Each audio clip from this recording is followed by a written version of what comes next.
먼저 왜 가정 예배인가라는 얘기를 좀 해보려고 합니다. 이제 다 아시겠지만 지금 비대면이 권장되는 시대입니다. 그래서 교회도 여러 가지 영향을 받으면서 좀처럼 예배에 나오는 우리 학생들 주일학교의 숫자도 충분히 지금 회복되지 못하고 있고, 뭐 작년도 마찬가지죠. 어, 뭐 단계가 낮아지고 앞으로도 계속 이제 그렇게 진행되겠지만 점점 뭐 나아질 겁니다. 근데 이 단계가 낮아지는 거랑 사람들 마음속에 있는 우려가 똑같이 비례해서 움직이지는 않는 것 같아요.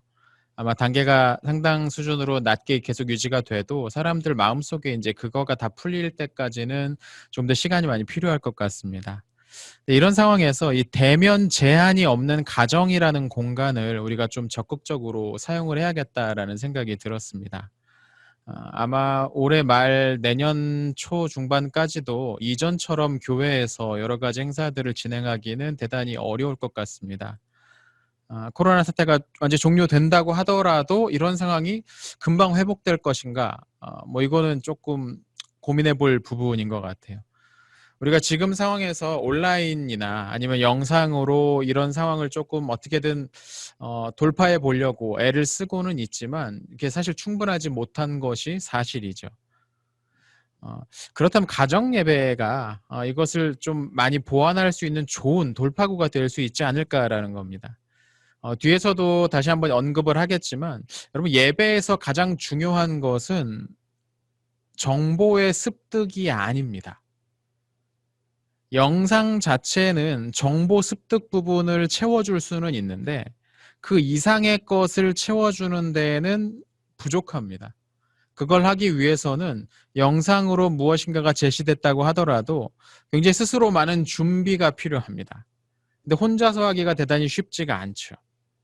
그래서 영상 나오는 것들 지금 이제 몇 달째 저희 교회에서도 영상이 이제 진행되고 있는데 그것을 대하는 우리들의 마음가짐만 봐도 이게 무슨 말인지 쉽게 와 닿으실 겁니다. 이게 점점점 해이해지거든요. 처음 같지가 않아요. 처음에는 집에서 어떻게 정장 입고 앉아 계신 분들 계셨는지 모르겠는데 지금은 안 그런 경우가 많이 있지 않습니까? 그러니까 이 영상으로 채워줄 수 없는 것들이 있는데 그것을 채우기 위해서 본인이 대단히 혼자서 하는 건 어렵다는 거죠. 그래서 이 부분을 채우기 위한 방법으로 가정 예배를 저는 조금 생각을 하고 있습니다. 또 우리가 이제 지금 만들어 가보려고 하는 이 가정 예배라는 것은 기독교 역사를 생각해 보면 초기 기독교회의 예배 모습과도 가장 유사한 부분입니다. 예를 들어서 얼마 전에 저희가 이제 같이 큐티했던 고린도 교회. 이 고린도 교회라는 것은 하나의 큰 어떤 공간 안에서 이 중대 집단이 모여서 있었던 공동체를 가리키는 게 아닙니다.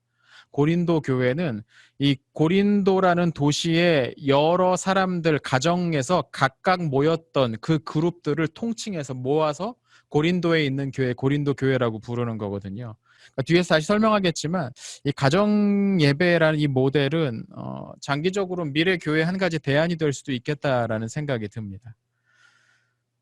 또 하나 이 가정 예배가 필요한 이유 가운데 하나는 뭐냐면 지금의 주일학교 체제가 이제 한계가 점점 분명해지고 있다는 점입니다. 주 1회 신앙교육으로 이 신앙 성장을 이룬다는 것은 무리입니다. 현재 우리 자녀들의 신앙교육은 주 1회 한두 시간 남짓의 예배와 교육으로 끝나고 있는 상태죠. 근데 그걸 가지고서 무슨 성장을 바란다는 것은 이거 대단한 욕심 아니겠습니까? 한번 생각해 보세요. 매우 부족한 상황이죠. 솔직히 얘기하면. 일주일에 우리 아이들이 학교 가서 수학을 1시간만 배운다. 그러고서 수학 잘하기를 바라는 것과 마찬가지거든요, 사실. 이거 대단히 무리한 요구죠. 또 주일학교 각 부서에서 프로그램을 준비하는 것도 한계가 있습니다. 왜냐하면 아이들 각각의 상황의 변수도 많고 교육자 한 명이 전원을 맡는다는 것, 전원에 맞는 무엇인가를 만들어낸다는 것 대단히 어렵거든요. 이거는 사실 뭐 누구의 잘못이라는 게 아니고 이 지금 가지고 있는 주일학교 모델 자체가 가진 한계입니다. 이 주일학교가 시작된 게 18세기입니다. 그러니까 1700년대 후반이에요. 지금 이제 21세기 이제 초니까 한 200년 조금 넘었죠. 이 주일학교가 처음 시작된 이래로 이 교회 성장의 주요한 동력 가운데 하나이긴 했습니다. 근데 왜 그랬냐면 이 주일학교가 처음 시작될 때는 당시에는 그 학교에서 기초적인 교육이 잘 이루어지지 않았어요. 그러니까 돈 없는 사람들은 학교 못 가는 경우가 많았다는 거죠. 특별히 이제 노동자 가정에 있는 어린아이들은 그때 뭐 7살, 8살 때부터 공장 가서 일하고 뭐 그런 시대였으니까. 그래서 그런 상황에서 교회에서 성경, 교리문답, 뭐 책 같은 거 있잖아요. 그런 걸 가지고서 기본적인 읽기, 쓰기 교육을 했던 거예요. 이게 주일학교의 시작인 겁니다. 그러니까 우리가 지금 생각하고 있는 주일학교 뭐 아이들이 모여서 예배드린다 그런 개념이 아니었고 말 그대로 주일에 교회에 모여서 애들 읽기, 쓰기 가르치는 것. 근데 그 교재가 성경이고 교리문답서고 뭐 기도서고 이런 거였던 거예요. 그렇게 이제 시작이 됐던 겁니다. 그러니까 그런 교육을 교회에서 해주니까 이 저소득층 노동자 가정에서 호응이 굉장히 컸던 거죠. 아이들 저기다 보내면은 그래도 기초적인 읽기 쓰기는 배울 수 있겠구나 싶어가지고 이제 막 보냈던 거예요. 근데 오늘날은 공교육이 다 의무화된 상황이고 또 거의 대부분의 집안에서 아이들 뭐 과외한다, 학원 보낸다, 뭐 이거 다 하고 있는 상황에서 이런 초기의 의의는 거의 사라져버린 상태입니다. 근데 뿐만 아니라 오늘날 많은 기독교 가정들에서도 이 주일학교는 일종의 가외교육 정도로만 여겨져요. 그러니까 가외, 꼭 해야 되는 것은 이건데 그것 외에 플러스 알파 정도로만 생각하고 있다는 겁니다. 사실 애초 주일학교가 좀 전에 말씀드렸듯이 신앙 성장을 위한 게 아니었고 최소한의 신앙적 소양을 쌓는 게 목표였으니까 이 주일학교 모델 자체의 목표가 그거였어요. 그러니까 이쯤 되면 이 상황의 변화와 맞서서 상황의 변화에 맞춰서 우리가 이 주일학교 교육 방식에 대한 좀 근본적인 고민이 필요하지 않나라는 생각이 들기도 합니다. 이 주제는 좀 더 큰 주제라서 나중에 좀 더 연구를 해서 여러분과 좀 나눠볼 수 있었으면 좋겠습니다. 그러니까 이런 고민들 때문에 이 가정 예배의 활성화가 필요한 시대다, 지금 시점이다라는 생각이 많이 듭니다. 더 많은 시간을 보내는 가정이 신앙교육의 장이 될 수 있으면 아이들이 신앙의 성장을 할 수 있는 어떤 그 둥지가 될 수 있다면 훨씬 더 큰 효과가 있을 거라는 거죠. 지금처럼 여러 가지로 꽉 막힌 상황에서 하나의 돌파구가 될 수 있다는 겁니다. 자, 그럼 가정 예배에서 우리가 가정 예배 하면은 어렵게 느끼시는 분들이 많이 계시는 것 같아요. 가정 예배 하셔야죠라고 하면 좋죠라고 하는데 부담을 많이 느끼시더라고요. 근데 왜 부담 느끼시는가를 좀 생각해 보면 먼저 첫 번째는 가정 예배할 시간이 있을까? 뭐 그런 고민들을 하시는 분도 있더라고요. 근데 여러분 정말로 중요한 일을 하기 위해서는 시간을 정해야 되는 겁니다. 이거는 인생의 진리 아니겠습니까? 제가 주변 사람들한테 이제 독서를 권할 때 책 읽으세요. 이 책 한번 읽어보세요. 뭐 책 읽어보십시오라고 독서를 권할 때 제일 많이 듣는 대답이 뭐냐면 너무 바빠가지고 시간이 없다는 거였어요.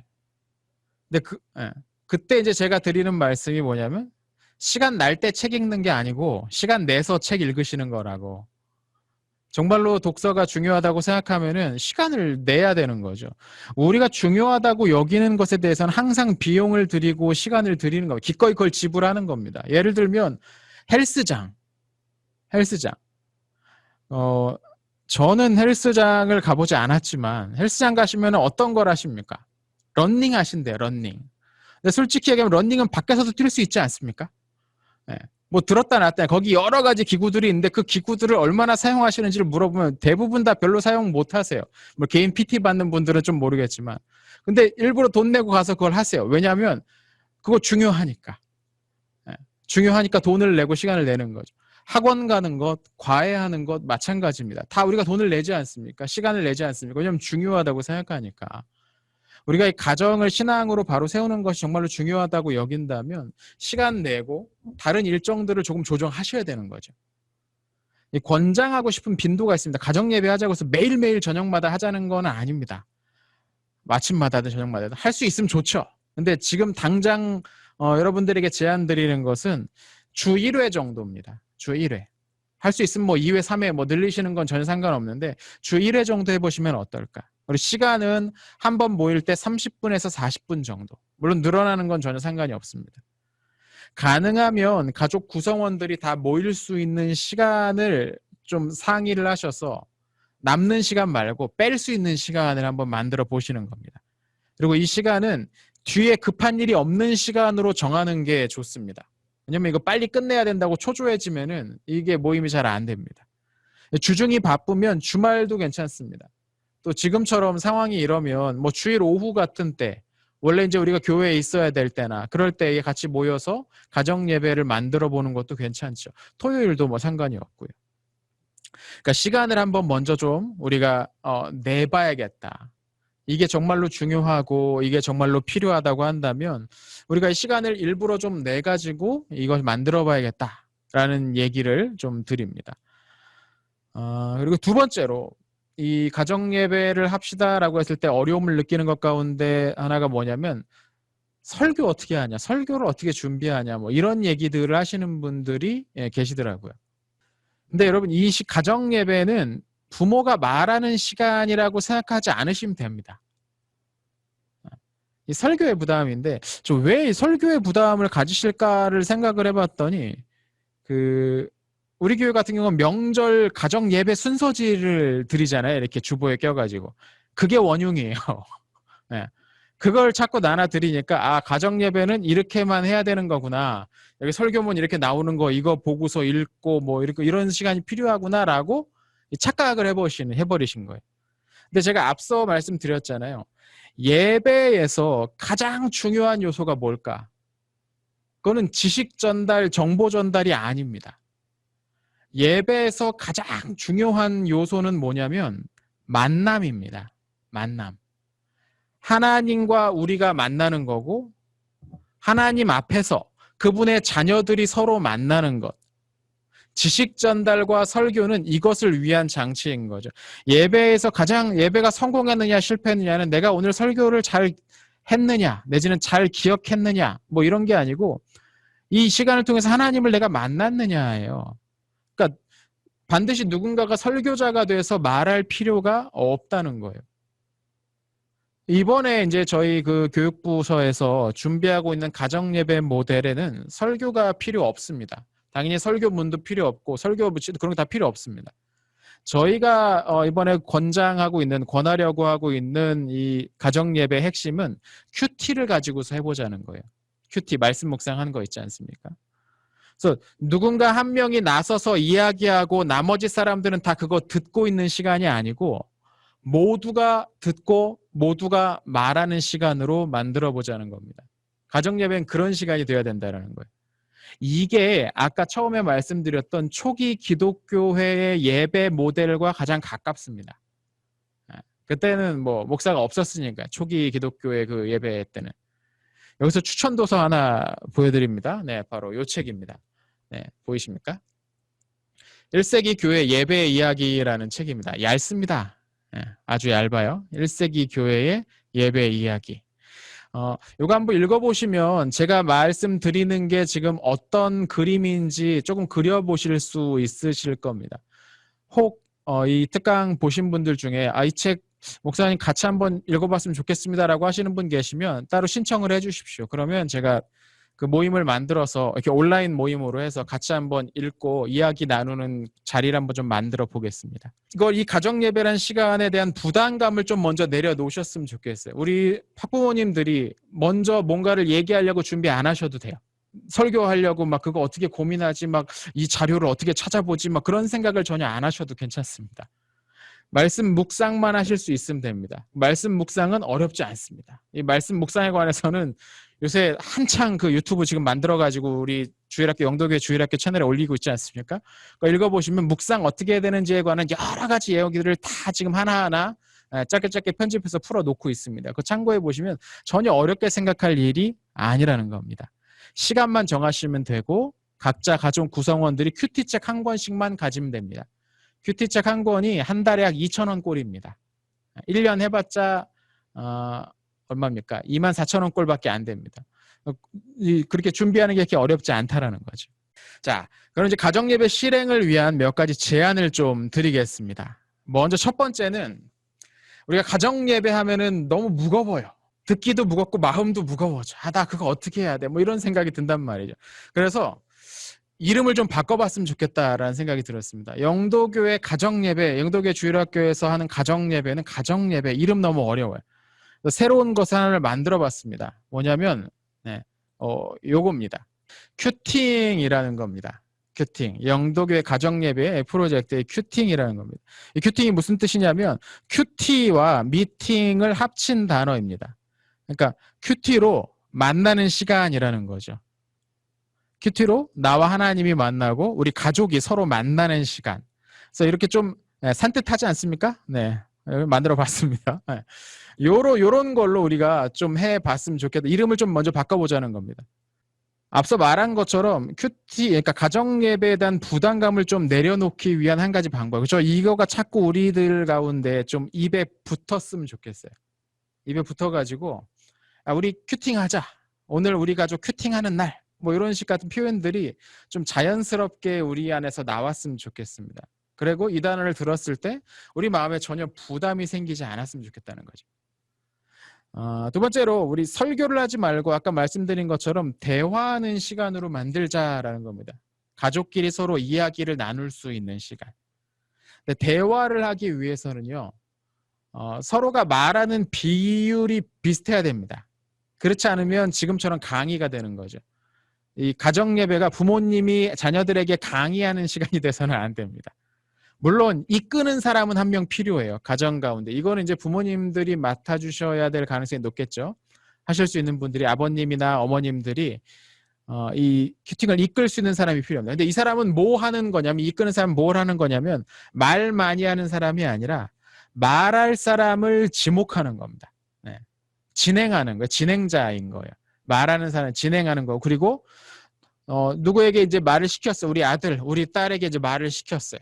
우리 남편 때는 우리 아내에게 말을 시켰어요. 얘기를 해주면 이 사람은 뭐 하는 거냐면 거기에 대한 반응을 더해줘야 되는 거예요. 이 반응 상당히 중요합니다. 이렇게 처음에 아마 이제 큐팅 하자 해서 뭐 이런 가정예배 하자 해가지고 이제 큐티책 들고서 다들 모여가지고 이제 처음 해보려 그러면 아마 이제 야 아들 얘기해봐 하면은 되게 짧게 얘기할 겁니다. 그리고 이제 입이 할 말이 없을 겁니다. 왜냐면 익숙하지 않으니까 우리 엄마 아빠 갑자기 왜 이러시나 안 하던 걸 하시네 막 이런 아이들 마음속에 온갖 생각들도 들고 막 그럴 겁니다.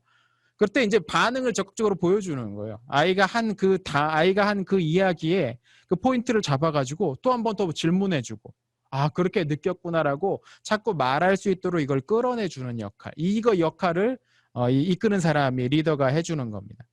또 일정을 체크해서 계속 공지를 해줘야 돼요. 야, 우리 이번 주 목요일 뭐 저녁에 내지는 우리 이번 주 토요일 뭐 몇 시에 우리 큐팅 할 거야 라고 가족 구성원들에게 계속 이야기해 주는 사람이 필요합니다.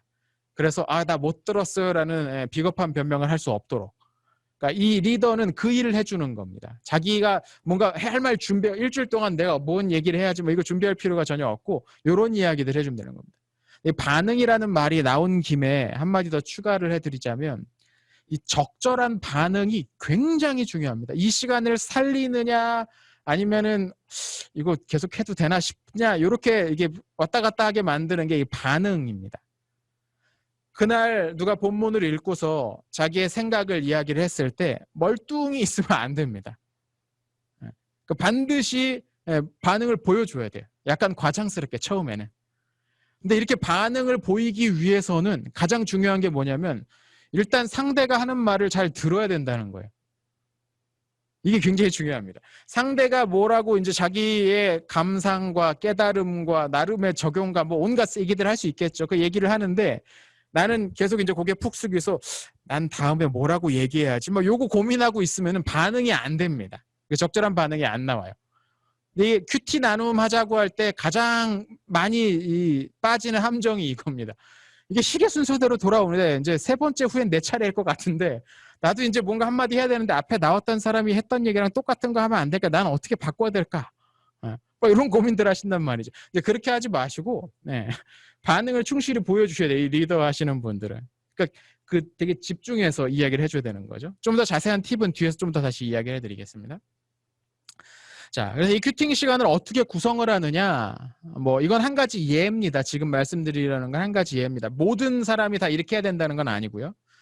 먼저 이제 다 같이 이제 시간을 정하면은 같이 모입니다. 큐티책을 들고 이제 같이 모이는 겁니다. 이제 동그랗게 모여서 뭐 세모나게 앉으셔도 되고 뭐 편하신 대로 이렇게 앉으셔가지고 가장 먼저 이제 기도하는 겁니다. 기도. 하나님 우리 이제 큐팅으로 이렇게 모였습니다라고 기도하시면 됩니다. 이 기도는 누가 하냐면 가족 구성원들이 돌아가면서 하면 좋습니다. 먼저 부모님들이 하시고 아이들이 스스로 할 수 있는 나이가 됐다면 아이들에게도 이제 그 기도할 수 있는 기회를 줘보는 거죠. 이제 각자 짧게 기도하고 이제 본문을 보고 이야기를 하는 시간입니다. 이 본문을 이제 그날 본문으로 한다고 치면은 예를 들어 오늘이 이제 목요일 아닙니까? 10월 20일 목요일 본문을 가지고서 같이 읽는 겁니다. 한 사람씩 뭐 돌아가면서 한 절씩 돌아가면서 읽어도 되고 가족끼리 읽습니다. 그리고 잠시 그것을 보고 인상적인 구절들을 나누고 왜 인상적이었는지, 그게 왜 떠올랐는지, 그래서 뭐 어쨌다는 건 이런 얘기들을 이제 편하게 합니다. 그리고 서로의 기도 제목을 나눕니다. 서로를 위해 기도해주고 마치면 되는 겁니다. 이건 하나의 예고 반드시 이 순서대로 해야 되는 것도 아니고 어떤 날에는 자녀 중 한 명이 교회에서 배운 찬양 노래하는 시간 줘도 됩니다. 애들이 어리다면은 그런 거 가능하겠죠. 또는 본문과 관련된 찬양을 함께 부르는 시간을 넣을 수도 있겠죠. 뭐 이건 자유입니다. 각 가정의 상황에 맞게 얼마든지 조절이 가능하다는 겁니다. 중요한 건 뭐냐면 큐티 책을 들고 말씀을 들고 서로 이야기하는 것이라는 거죠. 자, 그러면 여기까지 어렵지 않으시지 않습니까? 뭐 그냥 큐티 나눔 하라는 건, 예, 그겁니다. 큐티 나눔 하시라는 겁니다. 예, 어렵게 생각하지 마시고 가정 안에서 큐티 나눔 한다고 생각하시면 됩니다. 가정 예배라고 해서 뭐 이 절차를 엄격하게 따지고 뭐 집에서 종 치시는 분은 안 계시죠? 땡땡땡 가정 예배를 시작하겠습니다. 예, 뭐 그렇게 엄숙한 걸 떠올리지 마시라는 겁니다. 매우 편하게, 예, 가장 라이트하게 가보자는 거죠. 자, 가정 예배 실천을 위한 팁을 마지막으로 좀 드리겠습니다. 먼저 첫 번째. 이 시간이 부모가 잔소리하는 시간이 되면은 끝장입니다. 부모가 잔소리하는 시간으로 만드시면 절대 안 됩니다. 이 시간은, 이 큐팅하는 시간은 부모가 자녀에게 말하는 시간이 아니라 하나님께서 이 가정에 말씀하시는 시간이라는 것을 꼭 기억하셔야 됩니다.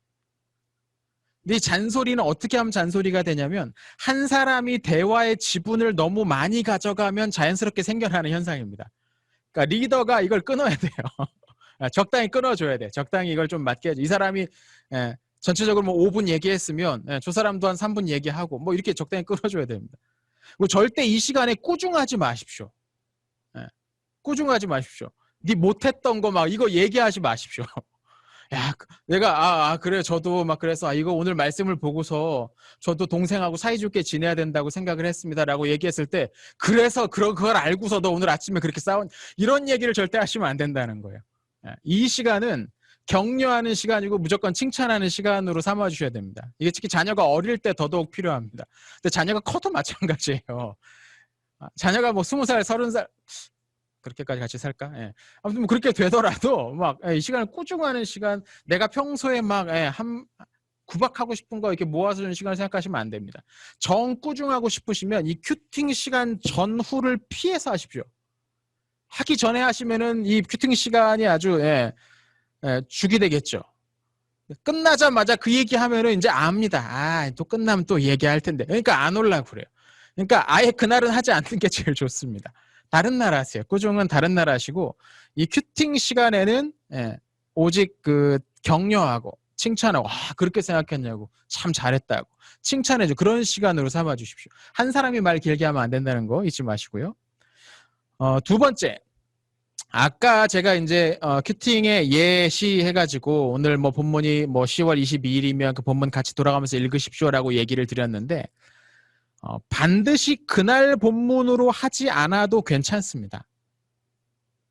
무슨 말이냐면 이제까지 제가 봐왔던 몇몇 큐티 나눔, 말씀 묵상 나눔 그룹은 어떻게 진행되냐면 그날 본문 가지고 앉아가지고 다들 그날 본문 읽어요. 수련회 가면 아마 해보셨을 거예요. 이게 뭐야 싶은 그 아침 수련회 가면 아침마다 하는 큐티라고 모이는 거 있잖아요. 그날 앞혀가지고 그날 본문 잠도 안 깼는데 눈 비비고 앉아가지고 읽다가 졸면서 아무튼 그거 읽어가는 그렇게 이제 진행을 하는 게 지금까지 생각하는 큐티 나눔이었어요. 근데 생각을 해보십시오. 지금 앉은 자리에서 이 본문을 쭉 읽고 묵상하고 나눔할 것까지 준비하려면 시간이 많이 필요합니다. 그럼 뻘쭘합니다. 그 시간을 채울 게 없어요, 우리는. 그러니까 뻘쭘해서 잘 안 돼요. 그리고 어떤 날은 본문이 이해가 안 되기도 해. 뭐 나눌 게 없어요. 나눌 게 없어지고 말할 게 없어져 버리면 그 모임 참여하기 싫어지거든요. 그러니까 만약에 매일 우리가 이걸 하겠다라는 대단한 가정이 계시다면 뭐 그날 본문으로 가야겠죠. 근데 주 1회 이 큐팅을 하겠다라고 한다면 꼭 그 자리에서 큐티를 시작할 필요도 없습니다. 무슨 말이냐면 그 모임하기 전날이나 뭐 토요일에 한다고 그러면 뭐 금요일에 했던 본문을 가지고 이야기해도 됩니다. 또는 그 주간에 내가 그 큐티 했던 내용을 갖다가 선택을 해가지고 한 날을 선택해서 이야기를 하면 됩니다. 그러면 가족 구성원마다 큐티하는 날짜가 다 달라지는데요? 상관없죠. 전혀 상관이 없는 겁니다. 말씀 붙들고서 그 주간에 했던 읽었던 말씀 가지고서 나누면 충분한 거죠. 자신이 나눌 날의 본문을 읽고 생각을 이야기하면 된다는 겁니다. 꼭 그날 아침에 이렇게 모여가지고 무슨 벌 주듯이 막 이렇게 읽어라. 그렇게 하실 필요는 없다는 거죠.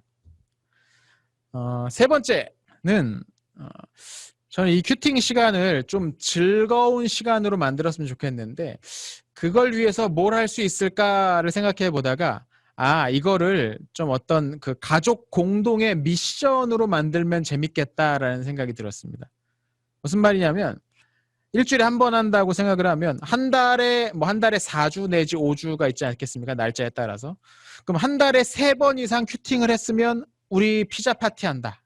그 주엔 피자 파티 한다라고 그 가정에서 선언하는 거예요. 벽에다 붙여놓으세요. 한 달에 3회 큐팅하면 피자 파티. 뭐 자체적인 규칙을 만드는 거죠.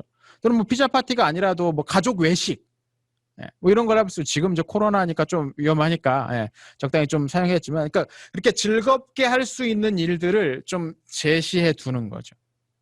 그러면 이제 어린 자녀들 같은 경우 이제 그걸 보면서도 신나게 이제 와서 하죠. 표시할 수 있는 그런 판 같은 것도 좀 표시해 놓으면은 재밌겠죠. 그래서 교육위원회에서 예산을 조금 받아다가 이 가족 예배, 이 큐팅 미션 달성을 인증해 주시면 파티 비용을 지원하는 뭐 이런 걸 좀 한번 해볼까 지금 생각 중입니다. 그래서 처음은 좀 그렇게 해서 우리가 좀 이걸 확산할 수 있도록, 그래서 뭐 피자 한 2판 정도 시켜 드실 수 있을 정도로 그런 것들 좀 이렇게 지원해 드려서 좀 이걸 독려할 수 있게, 지금 저쪽에 어머님 아버님들이 더 좋아하시는데 지금 그런 것들을 좀 해볼까도 하고 있습니다. 이거는 이제 조금 저희가 준비할 거고요. 그리고 이제 집에 이렇게 붙일 수 있는 것 같은 것 좀 만들어 보면 좋을 것 같아요. 이렇게 자석판 같은 거 해가지고 큐팅 한 거 이렇게 표시할 수 있게 예쁘게 해서 그런 것도 좀 만들어 보면 좋을 것 같고요. 그러니까 이게 게임처럼 같이 즐겁게 할 수 있는 어떤 그 하나하나 우리 가족이 함께 만들어갈 수 있는 무엇처럼 그런 식으로 좀 유도해 보는 것. 이게 이제 초기 정착에 좀 도움이 많이 될 것 같습니다. 그리고 마지막 조언인데, 마지막 팁인데요. 이 본문을 읽는데 뭐 그래도 내가 가장인데, 그래도 내가 오늘 리더를 맡았는데, 엄마 아빠인데 나 뭔 말인지 모르겠다 싶으실 수 있잖아요. 뭐 그러실 수 있습니다. 전혀 부끄러운 게 아닙니다. 저도 가끔 그렇습니다. 막 주석 찾아보죠. 근데 우리 각 가정에 주석이 있는 건 아니니까 그걸 위해서 지금 저희 주일학교 채널에 여러 가지 그것들이 있으면 시리즈들이 올라가고 있습니다. 또 많이 들어보신 분들은 많이 아시겠지만 월요일부터 금요일까지 매일 아침 6시에 5분 묵상이라고 짧게 영상이 매일 올라갑니다. 그래서 저희 주일학교 전 교역자들 5분의 우리 교역자분들이 하루씩 맡아가지고 그날 큐티 본문을 가지고 어떻게 이해해야 하는지 그 이해를 할 수 있게 도울 수 있는 내용을 좀 많이 넣자라고 했어요. 그 내용으로 매일 아침마다 올라갑니다. 그래서 주일학교 그 유튜브 채널을 구독하시면 이제 그걸 확인하실 수 있을 겁니다. 또 하나, 이 큐티 자체, 말씀 묵상 자체가 조금 어렵다라고 생각하시는 분들이 계시면 큐티 토크라는 그 영상 또 시리즈가 있습니다. 큐티 본문 가지고서 이야기하는 거고, 또 하나 제가 요새 우리 중등부 선생님들 막 이렇게 괴롭혀가면서 만들고 있는 영상 시리즈 있습니다. 먹방 토크 영상 시리즈가 있습니다. 큐티 가지고서 이런저런 이야기들 하는데 그 꼭 큐티 얘기만 하는 건 아니지만 그 사이사이에 말씀 묵상할 때 어떻게 해야 되는지에 관한 여러 조언들도 거기 많이 들어 있습니다. 그것들을 좀 참고해 보시면서 그 말씀을 좀 미리 좀 나름의 준비, 마음의 준비를 좀 하실 수도 있겠죠. 우리 아이가 무슨 얘기를 했는데 그게 뭐 어디 나오는 건데 뭔 얘기야? 뭐 이런 반응이 안 나올도록 좀 준비해 보실 수가 있겠죠. 오늘 이렇게 30분 정도 강의를 좀 드렸어요. 짧게 강의를 드렸습니다. 어떻게 조금 이 가정 예배에 대한 한번 해볼까라는 생각이 좀 드셨는지 모르겠습니다.